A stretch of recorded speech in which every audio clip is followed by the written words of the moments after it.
The information about the history of Siwa in the past is so little and covered with mysticism.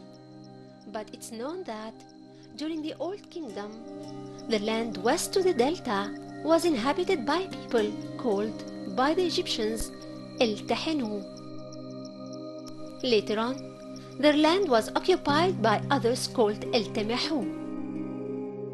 They inhabited the desert land of the west and often immigrated when water was scarce to Siwa or El Bahariya or El Farafra oasis, or advanced towards the sea coast. Ever since the first dynasty started, we find references to the inhabitants of the west who lived in the land of the olives. They came to Egypt as immigrants and not invaders, but their big numbers was a threat to the safety of the country.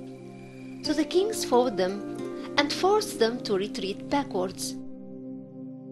They were also hit from the west, so eventually they were annihilated as a nation. Nevertheless, their name was told for many centuries, until the end of the ancient Egyptian history.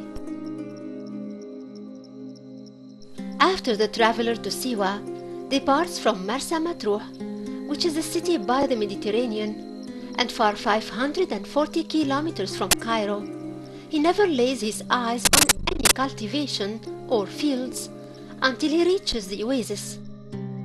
It's possible to see some bushes here and there in the 50 or 60 kilometers that lie within the perimeter of the Mediterranean, which receives some rain from time to time. But once the ascending of the hill starts, he encounters nothing but barren desert, until he arrives to the depression itself. Then his eyes would shine with a vision of the tall palm trees of the oasis.